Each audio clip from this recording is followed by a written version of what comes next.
increase our equipment to ensure that we can complete whatever we receive from Election Day sooner, maybe even a day sooner, right?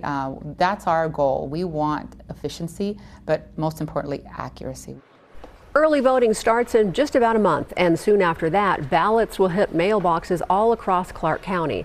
Now, the person in charge of elections here says things could move faster this time thanks to new technology and also more tabulation machines. She also went on to say she's hoping voters and skeptics see for themselves how the process works in a fight against misinformation. 8 News Now is your local election headquarters investigator, David Charnes, sitting down with the woman in charge. David, how fast could we get? Well, that is the big question. Because the vote was so close in 2020, the race was not called for 5 days. Remember waiting? Well, that's not the fault of election workers, but what state law says when and how these ballots are processed. And this year, the head of elections here says they are ready to handle both your vote and the critics.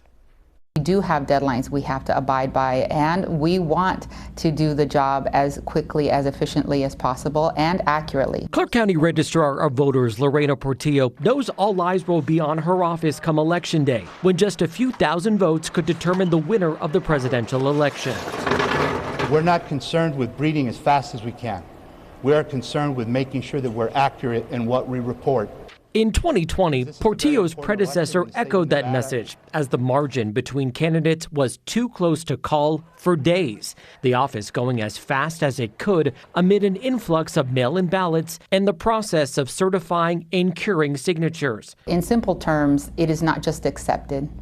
We have to go through a verification process that, can take up to a day. But this election, with new registration technology and more machines, Portillo says the tabulation process could move faster. What also can move fast, misinformation about the process and what state law requires the workers in this building do. Work like auditing signatures on mail-in ballots and removing out-of-state and deceased voters, some 100,000 in the latest dump from voter rolls. How is this office preparing to combat all the misinformation that no doubt will come out in the next 2 to 3 months? We would love for voters to call us. We would love for voters to reach out to us. We would love for them to come and observe what we do. But most importantly, learn a little bit more about the process.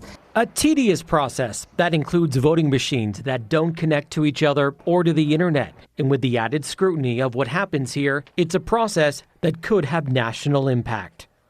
And there is a change from 4 years ago that could speed things up. Counties here can start counting mail-in ballots 2 weeks leading up to Election Day, though, of course, we're not going to see those results until election night.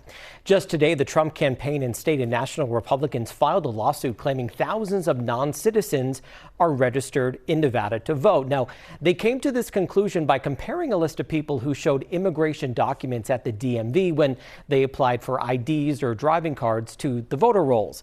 They made a similar claim in 2020, and then Secretary of State Barbara Sagafsky, who is a Republican, said it appeared many of those immigrants had since become citizens because that list covered 5 years worth of data. Now, in this latest claim, the current Secretary of State says this is just simply not happening. Spokesperson for the county says they can't respond to those non-citizen related allegations because of the ongoing litigation. Brian. David, thank you. A reminder, you have until October 23rd to register to vote online, but you can register to vote in person on Election Day, of course. And if you don't want to receive a mail-in ballot, you can opt out when updating your voter registration online. A link to do that is on 8newsnow.com and inside our app. Election Day, November 5th.